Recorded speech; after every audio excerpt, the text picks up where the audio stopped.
کیا واقعی آج کے دور میں شور مچانے والے ہی آگے بڑھتے ہیں؟ اگر آپ بھی یہ دیکھ کر پریشان ہوتے ہیں کہ کچھ لوگ کام کم کرتے ہیں اور دکھاوا زیادہ، پھر بھی آگے نکل جاتے ہیں، تو یہ 3 حقیقتیں ضرور سنیں۔ پہلی حقیقت، ہر جلدی ملنے والی ترقی اصل کامیابی نہیں ہوتی۔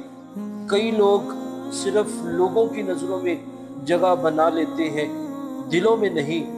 وہ وقتی طور پر آگے دکھائی دے سکتے ہیں، مگر وقت ہمیشہ اصل صلاحیت کو بے نقاب کر دیتا ہے۔ دوسری حقیقت، صرف خاموش محنت بھی کافی نہیں۔ اگر آپ دن رات محنت کریں مگر اپنے کام کو صحیح انداز سے پیش نہ کریں تو اکثر لوگ آپ کی قدر جان ہی نہیں جاتے۔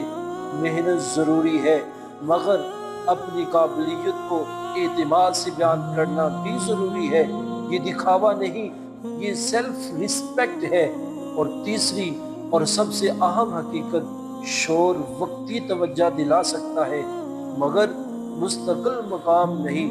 مستقل مقام صرف اسے ملتا ہے جس کے پاس مہارت بھی ہو، کردار بھی ہو اور صبر بھی۔ یاد رکھیں، اگر کوئی شخص آواز بلند کر کے آپ سے آگے نکلتا دکھائی دے تو فوراً یہ نہ سمجھے کہ وہ واقعی آپ سے بہتر ہے۔ بعض اوقات اونچی آواز صرف خالی پن کو چھپا رہی ہوتی ہے۔ اس لیے شور کرنے والوں کو دیکھ کر اپنا راستہ نہ بدلیں، اپنی مہارت بڑھائیں، اپنا کردار مضبوط کریں اور اتنا کام کریں کہ ایک دن لوگ آپ کو ڈھونڈ کر کہیں یہی اصل قابل انسان ہے۔ کیونکہ اصل عزت مانگنے سے نہیں ملتی، قابلیت سے کمائی جاتی ہے۔ اگر یہ بات آپ کے دل تک پہنچی ہو تو ویڈیو کو لائک کریں، چینل کو سبسکرائب کریں اور دوسروں تک ضرور شیئر کریں۔ شکریہ۔